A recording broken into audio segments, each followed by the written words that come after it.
Está começando mais um webinar do Fórum de Reportagem sobre a Crise Global de Saúde. Hoje, nós estamos com a professora Roseli Fígaro para discutir como os jornalistas, os comunicadores em geral, têm trabalhado durante a pandemia. A professora Roseli é professora livre, docente e coordenadora do programa de pós-graduação em Ciências da Comunicação da USP. Lá, ela coordena essa pesquisa no Centro de Pesquisa em Comunicação e Trabalho, que faz parte da ECA. E aqui hoje vamos falar com a professora sobre os achados da pesquisa e como isso pode contribuir para uma melhora do ofício jornalístico. Professora, muito obrigado pelo seu tempo. Eu que agradeço a oportunidade, estou bem, você e a todos que nos acompanham, eu agradeço a oportunidade. Bom dia, né, gente? Vamos lá. Vamos lá, então. Professora, queria começar perguntando para a senhora, para a gente, primeiro, antes da gente ir para os achados da pesquisa, situar quem nos acompanha, o que a pesquisa quis responder? Olha, a pesquisa começa com uma grande pergunta, né? Como trabalham os comunicadores nesse contexto da pandemia da Covid-19? Essa pesquisa ela foi resolvida de ser montada, feita em duas semanas, frente às informações que tínhamos lá em março de 2020 da morte de alguns jornalistas, já logo no início da pandemia. Isso nos assustou demasiado e frente à reflexão de que, bom, os jornalistas precisam estar onde os assuntos estão, eles certamente sofrerão mais com a pandemia, com a Covid. Então, vamos fazer a pesquisa porque certamente teremos dados importantes para podermos orientar políticas públicas em relação à saúde, ao bem-estar e ao bom trabalho dessa categoria profissional. Então, foram esses os objetivos que motivaram o início da pesquisa. Então, nós estávamos muito impactados com o que estava acontecendo, especificamente com as mortes que ocorreram logo no início. Uhum. E agora a pesquisa vai para uma segunda fase, né? A primeira aconteceu em abril do ano passado e agora tem uma segunda fase acontecendo. Exato. Quando terminamos a primeira fase da pesquisa, divulgamos os resultados, tal, mesmo no relatório que fizemos ainda em junho, julho, nós tínhamos a esperança de estarmos em 2021 no pós-pandemia. Então, nós montamos um projeto de pesquisa para estudar as condições de vida e trabalho e saúde na pós-pandemia. Acontece que essa pós-situação não chegou e transformamos esse novo projeto, então, numa segunda rodada, aplicada exatamente um ano após a primeira, ou seja, de 5 de abril a 30 de abril. Então, amanhã é o dia derradeiro de se responder ao questionário, dessa segunda rodada de, então, como estão trabalhando os comunicadores nesse contexto de um ano de pandemia da Covid-19. Uhum. Né? E vamos ver, nós, pelos dados que nós já temos dos respondentes, né, o número de respondentes, nós quase duplicamos o número de respondentes da primeira fase. Né? Primeira fase, se eu não me engano, tinham sido 600, 560, né? Foram 557, exatamente, respondentes. Tá. E para quem nos acompanha, quem quiser responder a pergunta, como é que pode achar? É só entrar no nosso site, o site da ECA, www.eca.usp.br/comunicação e trabalho. Tudo junto, está lá, logo na primeira página, tem lá o banner para entrar na pesquisa. Tá? E também temos muitos parceiros, são mais de 20 parceiros pelo país. A FENAGE está no site da FENAGE, está no site de vários sindicatos, de várias organizações, a SBPJ e várias organizações de trabalhadores, associações acadêmicas também da área da comunicação. Perfeito. Professora, sobre a primeira parte de pesquisa, teve uma palavra que foi muito recorrente, que foi a palavra reorganização, né? Uma reorganização do trabalho, também ocorreu uma reorganização do espaço onde o trabalho se dá. Se antes tinha as coisas mais separadas, agora o trabalho, digamos, invadiu a casa, se sobrepôs às atividades de casa, né? Então, eu queria começar perguntando, queria saber, a partir das respostas do pessoal na pesquisa, o que criar um ambiente de trabalho dentro de casa gerou nos jornalistas? Qual foi o impacto que isso trouxe? Olha, vamos dizer assim, nós vivemos num contexto de profundas mudanças dos meios de produção. Então, isso não é uma coisa por conta da pandemia, não é? É uma que vem desde o início desse século XXI, o processo de plataformização, digitalização e de todos as máquinas, os meios de produção que tornam, vamos dizer, funções que antes eram necessárias obsoletas, né? Então, todo o processo produtivo é reorganizado. Então, uma redação que existia no século XX, no final dos anos 90, não existe mais nos 2010, tá certo? Então, um número muito menor de profissionais atuando e um número de atividades que esse profissional sozinho assume, ou seja, ele é um multitarefa, ele é um multifunção, não existe mais o repórter, o redator, o revisor, o editor, o fotógrafo. Não, ele sai, ele vai fazer tudo. E ele vai, inclusive, subir a matéria para o site do seu órgão.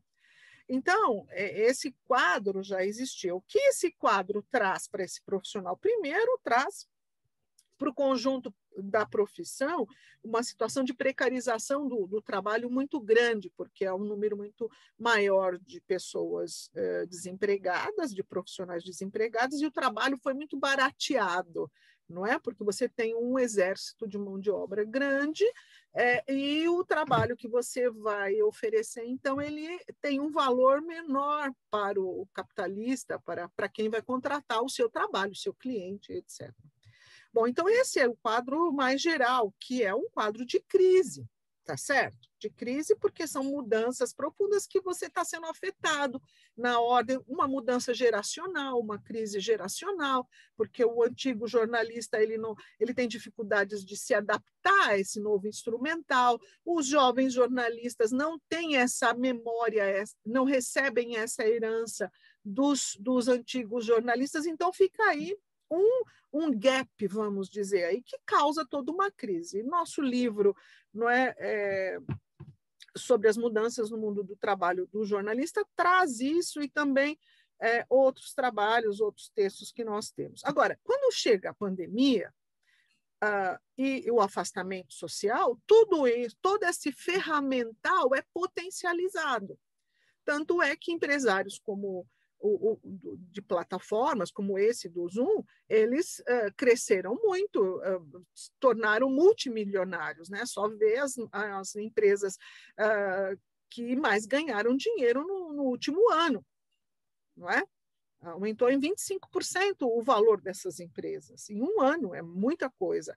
Bom, então, mas o que acontece com o jornalista? O jornalista, ele sai do seu ambiente fundamental, que é poder ir para a rua, poder trocar informações com a sua equipe numa situação de redação, porque o jornalismo é um trabalho coletivo.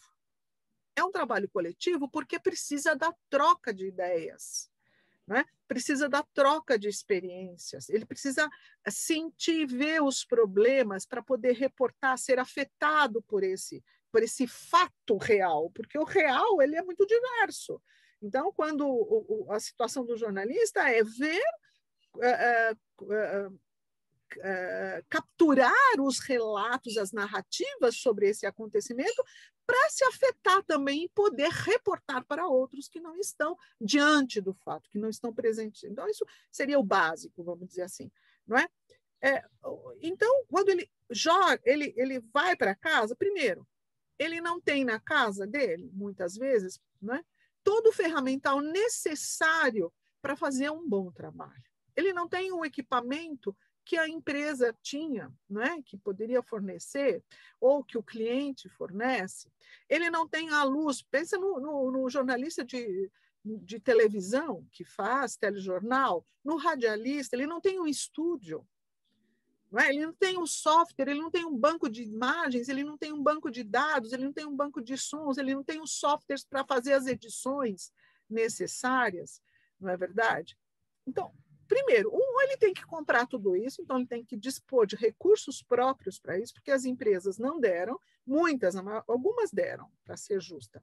A maioria não deu recursos para suportar essa mudança, não é? E mais, alguém perguntou se a casa dele tinha condições de suportar esse trabalho?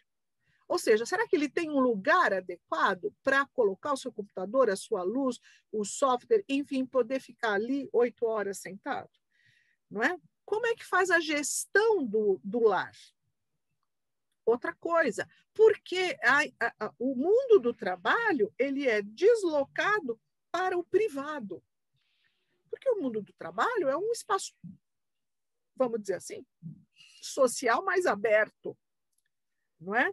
Onde você tem ali os atravessamentos do público, do privado e tal. Mas o mundo da casa é um mundo privado, é o lugar onde você vai descansar, onde você vai curtir a sua família, vai tratar dos seus problemas pessoais. Então, o que você tem aí é uma sobreposição.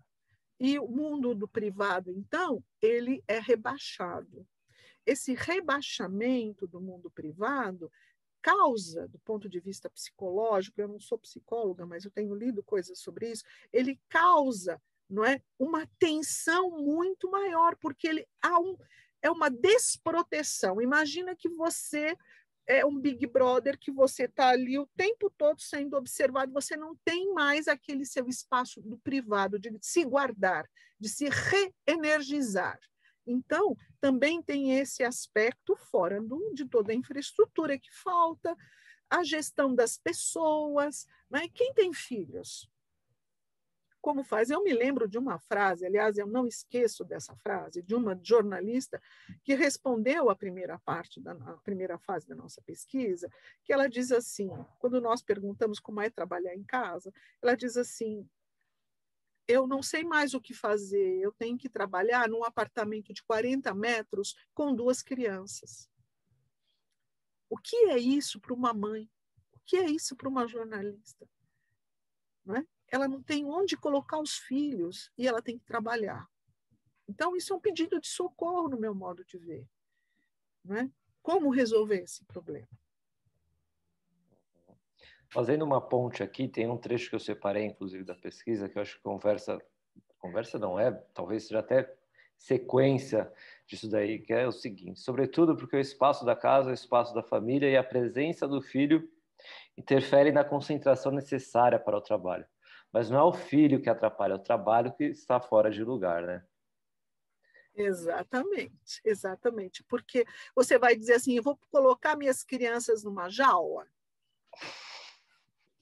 Para o capitalista está ótimo, não é? Eu quero o seu trabalho. Se você me entregar o seu trabalho ótimo, está ótimo. Você dá 12 horas, perfeito. O que aconteceu com os seus pais, com os mais velhos, com o seu relacionamento, com o seu companheiro, com suas crianças, não me importa. O que me importa é o seu trabalho, é isso.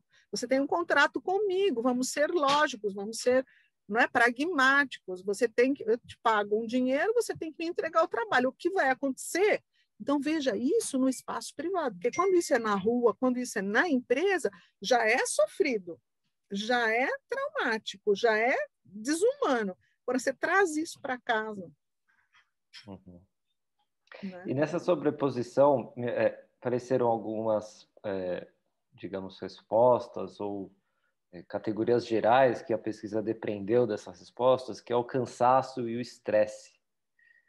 Isso é exatamente gerado por essa mistura, essa confusão de ambientes, ou tem mais algum outro fator aí?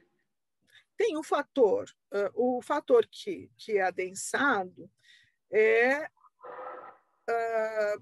a questão do que a gente chama do sobretrabalho, né? Você tem o aumento da jornada de trabalho, você está em casa, você pode trabalhar o tempo todo, entre uma louça e outra que você lava, uma mamadeira e outra que você dá, você atende o cliente. Não é?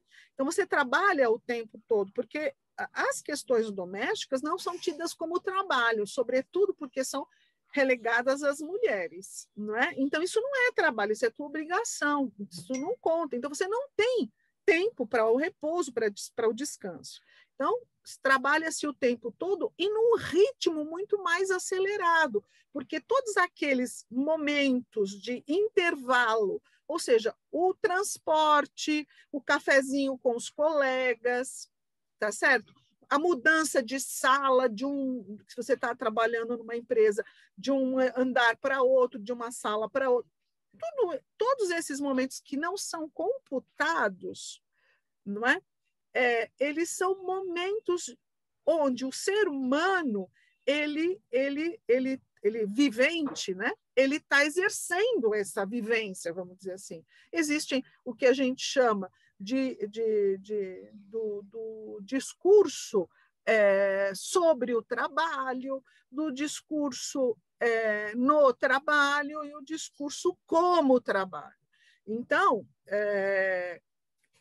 quando você tem essa entrada no espaço doméstico, no espaço privado do trabalho o tempo todo, o discurso que prevalece é o discurso como trabalho. Esses intervalos, o no e o sobre, você não tem com quem e não tem espaço, não tem tempo, não tem esses intervalos. Então, do ponto de vista dessa nossa sensação de maior cansaço, se dá por isso, porque você não tem esses intervalos, esses espaços psicológicos, físicos mesmo, de relacionamentos e de produção mental, discursiva.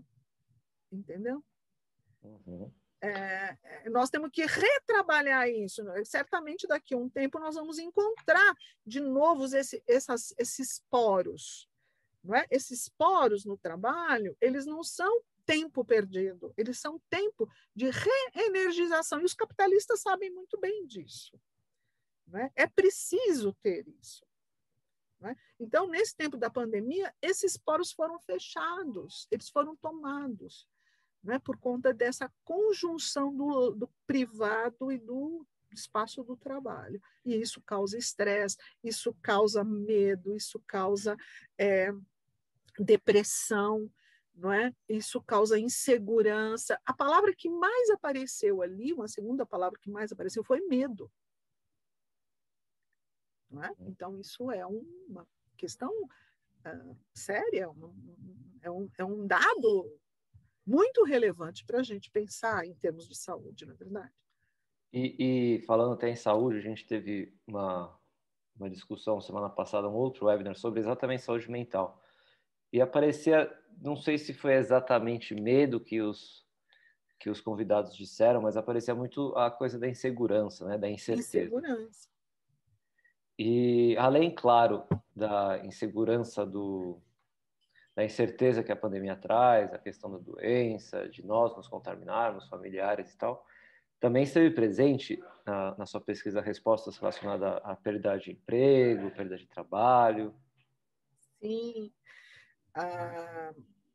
Sobretudo em duas vertentes, né? Aqueles que têm contrato assinado e tal, alguns tiveram corte de horas e de salários. Não é? Então, uma redução do seu poder aquisitivo. Outros tiveram perda total em termos de contratos, né? De projetos e mesmo o desemprego, né? Empresas que demitiram. Então, quer dizer, isso é um fosso, né? É uma insegurança total, né? Porque se você não tiver uma reserva, como fazer, né? Sim. Isso apareceu também bastante. E teve em alguma medida algum retorno nesse sentido de como lidar, por parte dos respondentes, né, o retorno, como lidar com essa questão da incerteza, da insegurança? Olha, as pessoas, é isso que eu quero ver agora, sabe, nessa segunda rodada, porque as pessoas falavam também muito no depois, quer dizer, isso vai passar. A ideia de que nós estamos passando por uma crise sanitária global, Veja, nós fizemos a pesquisa em abril de 2020, nós estávamos no comecinho da pandemia. Havia um negacionismo geral da população e de setores do governo, em todos os níveis, em tratar disso, não é? Então, havia no ar, assim, uma ideia de que isso ia passar logo. Então, as pessoas, é como assim, olha, eu estou me afundando aqui, mas logo, logo eu vou nadar mais um pouquinho, mas logo, logo a gente consegue colocar a cabeça para fora e sair dessa situação.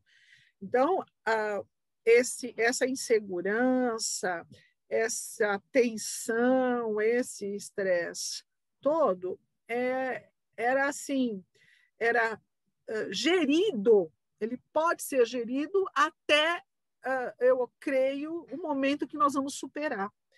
Agora, eu não sei o que aconteceu de lá para cá.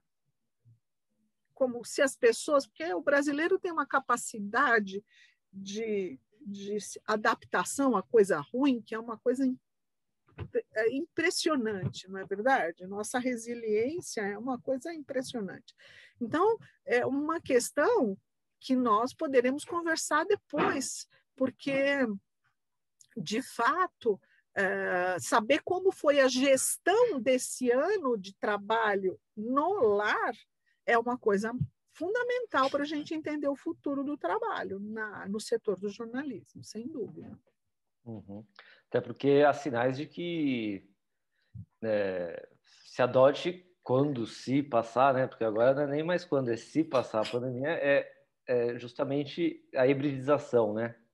Se passar, talvez você fique terça, quinta e sábado em casa, se você faz plantão, nos outros dias no trabalho. Isso pode dar sinais de justamente essa readaptação do ofício, né? Exatamente. Eu acho que não é só para o jornalista, eu acho que isso é de forma geral, isso traz implicações tanto para tudo isso que nós discutimos, para a noção de público e privado, para a noção do que é o espaço da família, do lar, traz mudanças para o negócio imobiliário, não sei se você tem percebido que aí o setor da construção civil não parou em nenhum momento da pandemia, crescem todos os projetos imobiliários, não é? As empresas encerraram aluguéis de prédios importantes nos centros comerciais e tal, então estão entregando imóveis, porque há um barateamento muito grande para o empresário de todo setor, porque isso passou para a minha conta. Então, você imagina a minha energia elétrica, a água, não é, o cafezinho, a limpeza, a segurança, tudo isso passou para a casa da pessoa.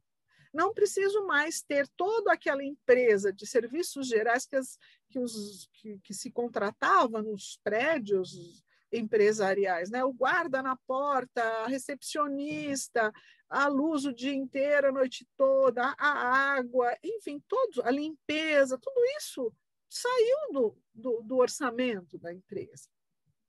É claro que essa otimização ela vai ser buscada como permanente. Então, eu acho que o redesenho aí de como vamos trabalhar, de como o tempo no trabalho será usado, está sendo de fato pensado. E outra, a produtividade aumentou muito, porque a gente em casa está trabalhando o tempo todo, a produtividade aumentou, é óbvio. Eu não gasto tempo com transporte público, até isso, em termos de cidade, a poluição na cidade diminuiu. Então, tem coisas boas, tem coisas problemáticas, e como fazer a gestão disso? Eu acho que, se nós vivêssemos numa democracia de fato, onde os órgãos do poder e a sociedade civil funcionassem adequadamente, nós poderíamos pensar conjuntamente boas formas de viver, boas formas de morar, dentro de tudo que a gente diz de sustentável, de políticas sustentáveis, entende? O problema é que essas condições estão dadas, estão aí, mas como o que vige, o que está sendo privilegiado é o lucro, essa oportunidade é perdida. Entende? Que é uma oportunidade que passa justamente pela palavra que a senhora citou agora há pouco, de adaptação, né? De E tem uma também que aparece no texto que é, a reinvenção. Isso. Correto? Isso é bonito de falar, sabe? Porque a reinvenção você faz a todo instante. Eu que sou uma estudiosa do trabalho humano, da atividade humana de trabalho, não sou contra o trabalho, muito ao contrário, o trabalho é que institui o ser humano como um ser vivente, pensante, né? Existe até uma corrente da filosofia, o Yves Schwartz, esse filósofo francês, que vai falar na ergologia, né? Vai estudar a atividade humana de trabalho como essa atividade que funda o ser e esse trabalho, essa atividade, então, ela é o tempo todo criativa, ela reinventa o trabalho o tempo todo. Naquilo que você acha que é sempre igual, não é sempre igual. Eu canso de fazer uma gravação, é da minha profissão, eu sei fazer. Todo dia você reinventa porque o momento é inédito, é sempre único. E é exatamente essa reinvenção, esse ineditismo do trabalho que cria o novo, a inovação, as novas técnicas, que dá dicas, não é, de transformações científicas, de mudanças e aperfeiçoamentos nos equipamentos, nos aparelhos, nas máquinas, tá certo? Então, é do própria atividade de trabalho que reinventamos o modo de trabalhar. Só que essa potência do trabalho, ela é muito apropriada e alienada de quem a produz, que nós, como os trabalhadores, não temos consciência dessa potência do nosso próprio trabalho. Não é? Então, isso é importante dizer. Você imagina, para você criar um gênero jornalístico, o que é fazer uma reportagem, não é? Onde o repórter ele não é mais só aquela pessoa que encontra o fato ou a fonte e anota o discurso, mas, ao mesmo tempo, ele grava a imagem e o som daquele ele próprio. Então, ele tem que desenvolver um olhar, um ângulo que era antes do cinegrafista, do fotógrafo, ele adensa a sua expertise, ele se reinventa. Uhum. Não é verdade? Fazendo umas ligações aqui, ligando alguns pontos. No ano passado, a gente teve um webinar com o Ian Boechat.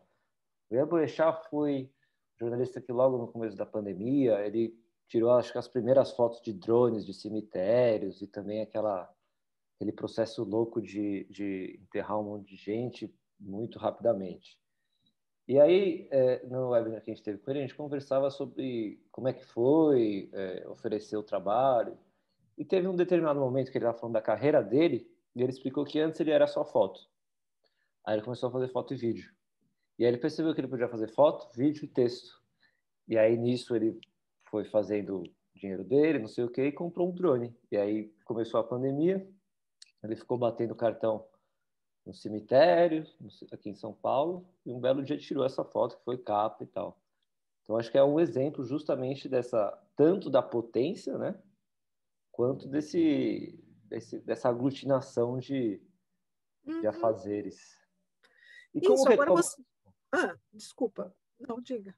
Não, só ia Eu perguntar só como ia retomar essa potência. complementar, desculpa, eu só ia complementar dizendo que se essa potência ela existe, o que ele diz aí é fantástico, porque mostra como o ser humano ele é capaz, né? Então a sua habilidade e competência ela não é restrita, desde que haja condições para que ela se desenvolva, não é?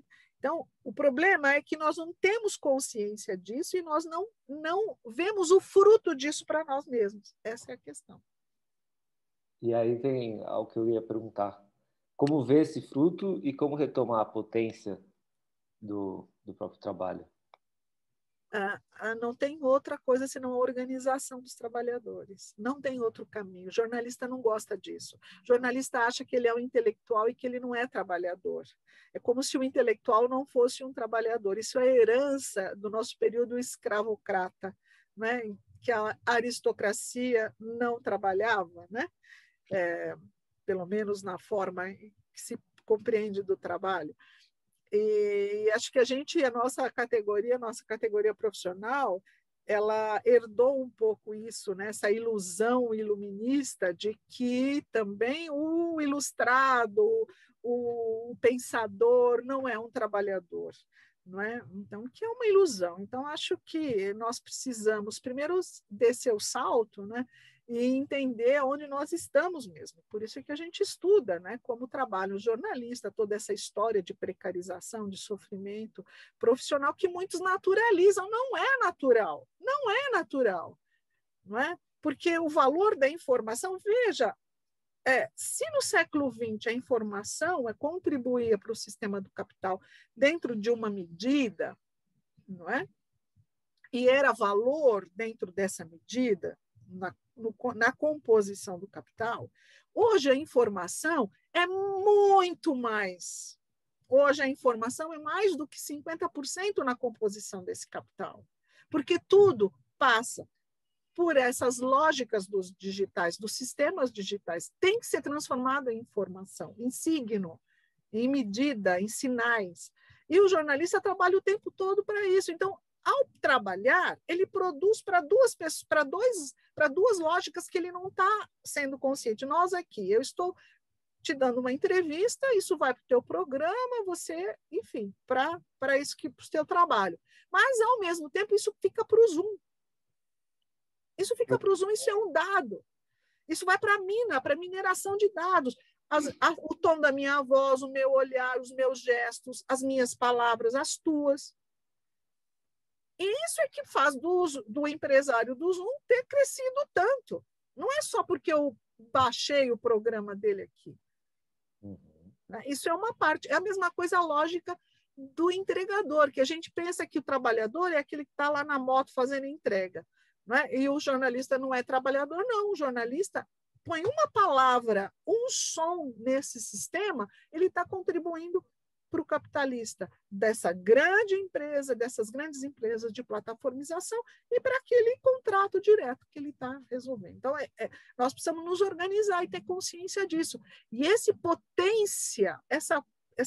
fantástica potência do trabalho humano é que nos dá a esperança de que a humanidade pode ser melhor, que a humanidade é mais do que ela construiu até agora, ela pode ser melhor. A democracia, de fato, participativa, a sustentabilidade das nossas condições de vida da Terra e de todas as populações, a desigualdade, ela pode ser minorada, né? Porque nós já temos tudo isso, que é o nosso trabalho. Uhum.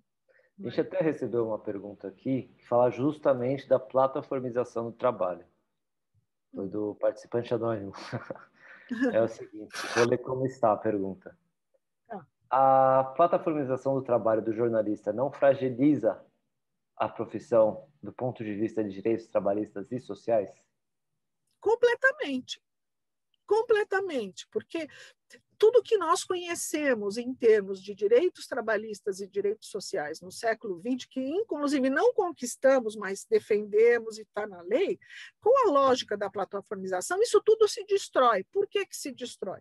Porque quando eu assino os termos de concordo de uma empresa para baixar, para eu trabalhar, para eu fazer aqui o Google, para um software qualquer, a legislação não é mais a do meu país.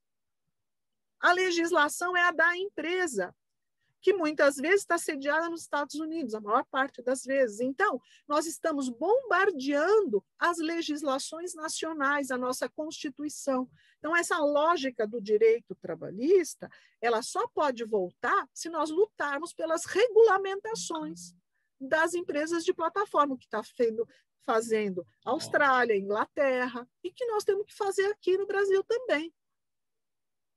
Porque qual é a lógica da plataformização? A lógica da plataformização é a lógica da estrutura de shopping center, tá certo? Eu te dou tudo e você me paga um aluguel para usar um pedacinho. E eu controlo tudo que você faz ali. Você é um pedacinho, você é uma lojinha. Tá? Então, eu sou uma janelinha que só forneço dados. Quem entra, quem sai da minha lojinha, o que eu faço lá dentro, o que eu vendo. E eu ainda pago aluguel para usar. Entende? Então, a plataforma, a ideia de plataforma, das plataformas, para o jornalista, é similar a do entregador do iFood, do Uber Eats. Tal. Eu produzo o meu trabalho, ou esse contato, eu entrego a mercadoria, e ao entregar a mercadoria, eu produzo um conjunto de outros dados que estão no contexto ao redor, que eu não estou sendo paga por eles. Que há, nesse sentido, algum movimento, você citou Austrália, Inglaterra, há algum movimento nesse sentido de ter maior controle desses dados? Sim, é importante, porque eles estão fazendo regulamentações, legislações, graças ao movimento dos trabalhadores.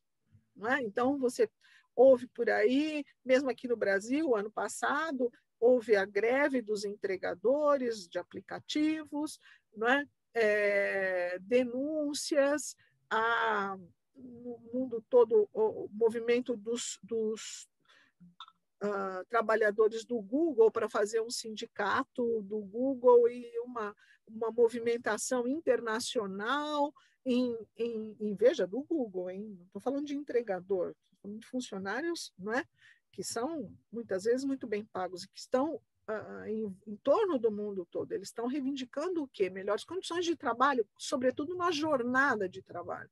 Então, por isso que eu digo, é do mundo do trabalho que emerge todas as novidades. Esse potencial de transformação humana, porque é o trabalho humano, e também o potencial de transformação em termos do que queremos alcançar, do que queremos ver para o futuro, se nós queremos um mundo melhor. Não é? No mundo do trabalho se desenvolvem as éticas da solidariedade, do compartilhamento, não é? Mesmo que você não goste daquele seu colega de trabalho, você compartilha e solidariza com ele o seu aprendizado. Você precisa trocar informações para fazer o trabalho. Então, há aí uma intrínseca necessidade de comunicação, de relação. É isso que faz a coisa andar, faz as coisas se transformarem. Então, a lógica da plataformização é uma racionalidade, além de modelo de empresa, de negócio, ela institui uma racionalidade da organização do trabalho. Se o Taylor e o Ford lá, né, na organização científica do trabalho, no começo do século XX, introduziram transformações que aumentaram muito a produtividade da empresa capitalista, a empresa capitalista hoje, na forma da plataformização, ela institui na sua forma de ser uma racionalidade que organiza e estrutura o trabalho em benefício dela. Veja, o que é o Airbnb? Eles são donos de algum hotel? Eles são donos de algum imóvel? Não. O que eles têm? Uma plataforma de fazer com que pessoas interessadas em viagem, em morar em algum lugar, entrem em contato com pessoas que têm algo a ofertar, em termos de hospedagem. Só que eles levam, o que eles ganham com isso? Aquela partezinha de 25%, 20% que as pessoas pagam para ter esse serviço? Não, são os dados, é a circulação. Isso estabelece uma lógica para a vida na cidade. Veja, eu li matérias no ano passado sobre Portugal, por exemplo, Lisboa, não é? Fazendo um movimento contra o Airbnb, porque a cidade as pessoas estavam sendo jogadas para fora da cidade, porque elas, sobretudo os mais velhos, que não tinham formas de sustentação adequada, alugavam a sua casa para o Airbnb e iam morar nas periferias. E aí se criava um problema, porque os centros da cidade perdem aquela vida do cotidiano, que também é segurança para a cidade, e jogava essas pessoas em situações mais precárias de vida, por conta de transporte, de saúde e tudo mais. Ou seja, muda a vida da cidade. E não paga imposto para aquela cidade. Também tem essa. Né? Professora, trazendo agora de novo aqui para dentro do privado, né? A gente recebeu uma pergunta aqui do Thiago Bianchi, que tem até um trecho aqui que eu separei. Vou começar pelo trecho da pesquisa que diz o seguinte: a vigilância e a disciplina para delimitar o tempo de trabalho e o tempo da família é um aprendizado que passa a ser fundamental nesse período. Ele fala justamente da vigilância, e eu imagino que no texto que está descontextualizado aqui, eu não peguei o contexto inteiro, mas a vigilância não se trata só da gente, né? Acho que se trata também justamente dos dados dessas plataformas que nós estamos falando. Vou ler aqui a pergunta do Thiago. Houve algum resultado na pesquisa que falasse sobre a questão da privacidade de dados dos jornalistas com essa mudança para o trabalho de casa? Ele continua. Vejo isso como extremamente preocupante, não apenas como questão do poder de controle de nossas informações, mas também em relação a esse capitalismo de vigilância sobre nosso trabalho que estamos discutindo agora. Pois é. Veja só, vamos nos ater a uma questão que é fundamental para o jornalista, a fonte.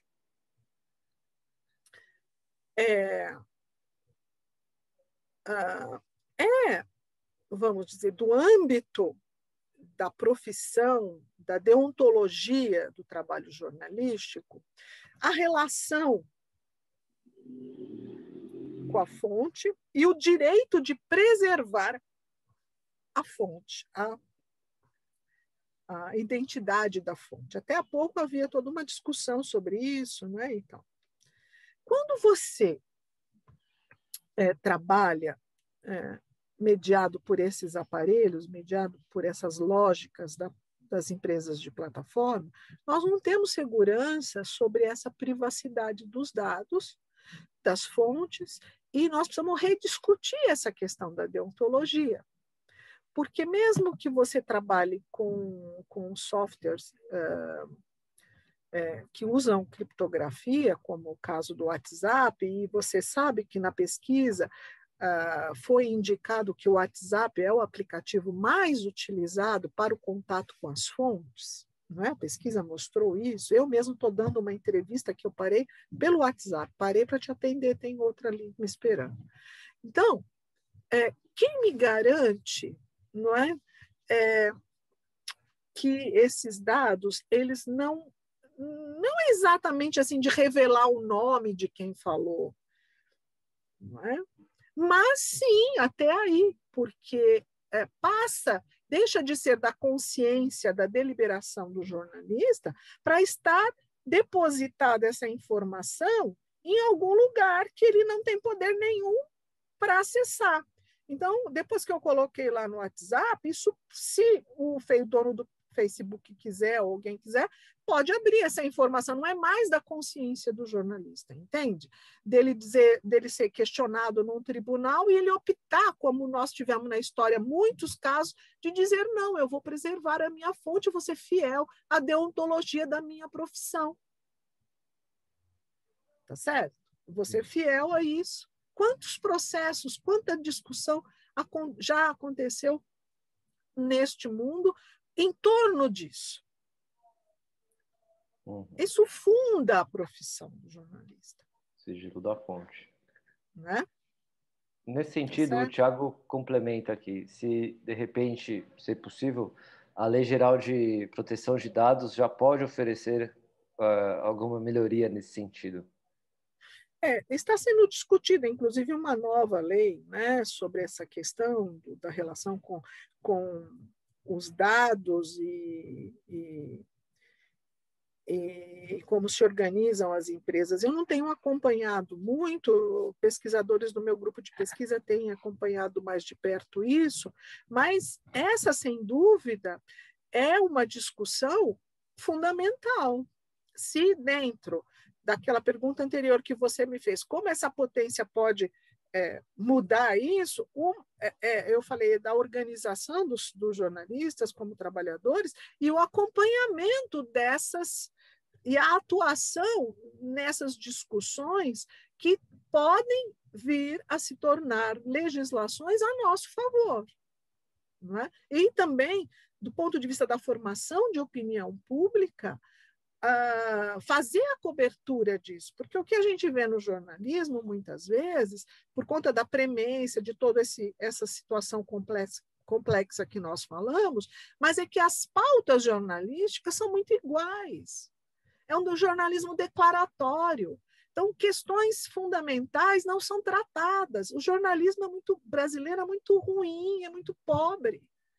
A mesma cobertura da Covid é muito superficial, é quantos morreram, quantos deixaram de morrer, quantos foram vacinados. Não tem história, não tem gente. Não é? É claro que o distanciamento, a gente entende toda essa situação. Estamos trabalhando de casa, blá, blá, blá, tudo isso. Mas, pelo menos, é preciso saber que o jornalista está sabendo que ele não está, né? Podia fazer mais se tivesse em outras condições. Mas, enfim, essa questão da cobertura de informações sobre como as empresas de plataforma e como essas tecnologias, esses aparatos tecnológicos todos incidem sobre a nossa vida, é preciso pautar mais esse assunto, discutir mais, aprofundar essa discussão, conversar com especialistas, mas também reportar aquele que está fazendo, aquele que está vivendo. É ótimo vocês virem conversar comigo, que estudo isso e tal, mas é preciso também observar e reportar o trabalho, a vida de quem está tratando desse assunto na prática, sem refletir muito, para emergirem novos problemas, entende? Novas questões. Isso é muito importante. O jornalista é um pesquisador, senão ele morre. Talvez nesse sentido, uma contribuição aqui da Andrísia, não é uma pergunta, é um comentário, né? Ela diz: perdi uma fonte importante, que por não termos mais contato visual para que ela me informasse, ela resolveu não falar mais por medo de envio de mensagem. Tá vendo? Uhum. Isso é um direito de fonte. Então, ela não quer ter a incerteza de que aqueles dados que ela vai produzir serão captados de outras formas que não aqueles que ela combinou com o jornalista. Isso é a questão da fonte, um problema fundante. Professora, estamos aqui com quase 50 minutos de conversa, a gente já está encaminhando para o final. Eu queria casar uma pergunta que a gente recebeu aqui com outra que eu tinha que separar. Tentando contextualizar aqui, vou começar pela pergunta escrita. Quanto essa mobilização dos jornalistas não é concreta e organizada, o que fazer para melhorar a qualidade do home office? Mas antes de passar a palavra, só queria também trazer para esse contexto a questão de que é uma categoria que a gente falou que está passando por uma precarização, pejotização, né? Que sobram profissionais e diminuem as vagas. Então, há também um aumento, né, uma incerteza, um medo que vem de antes da pandemia em relação a perder sua fonte de renda.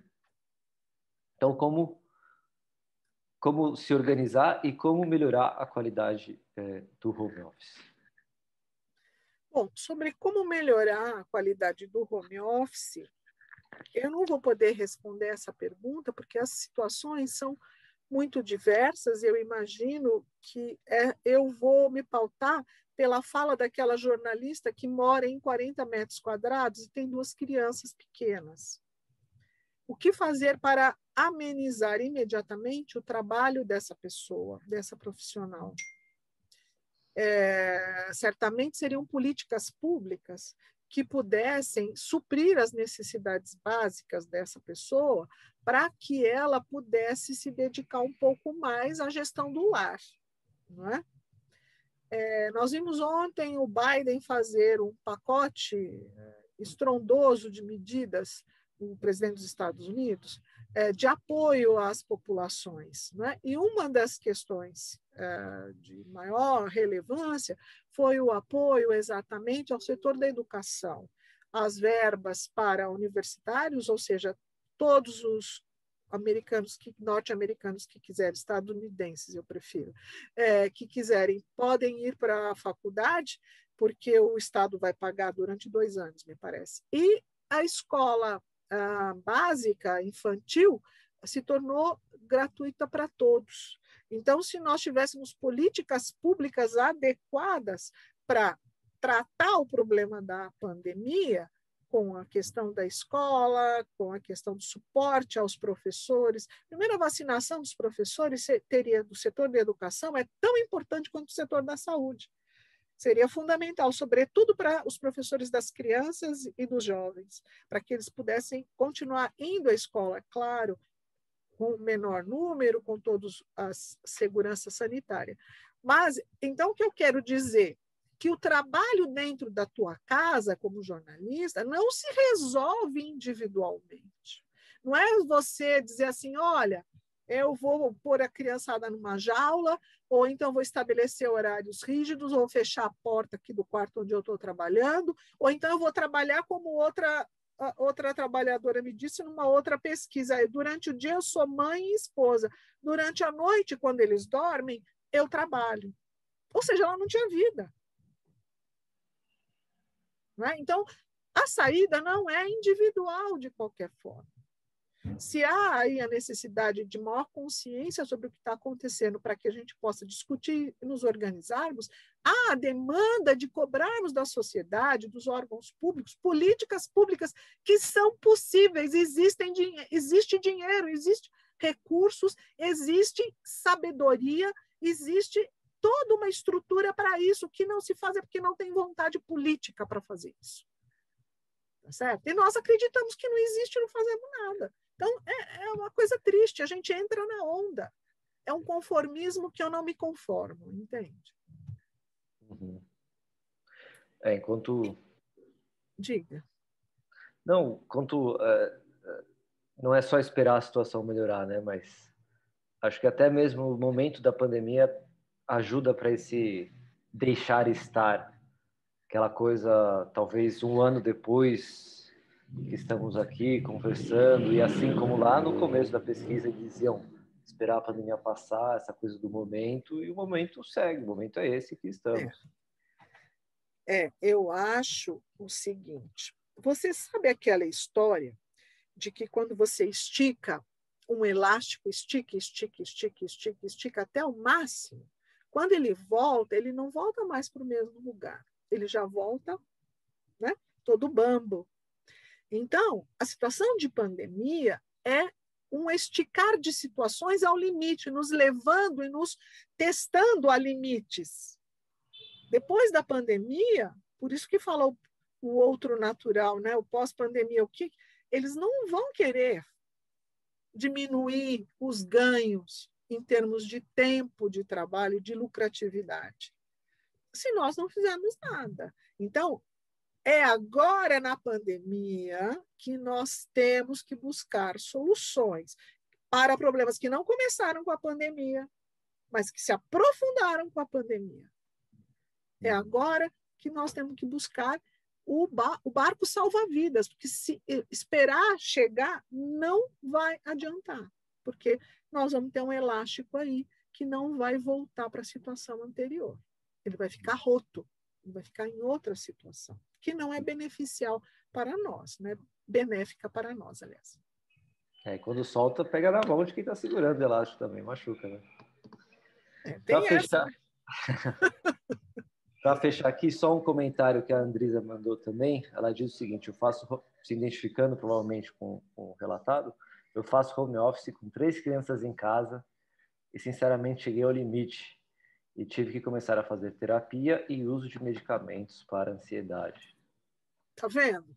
Mais um setor que está lucrando com a doença. Todo o setor aí da indústria farmacêutica bate palmas, porque a solução não é resolver o problema, é te dar um comprimido.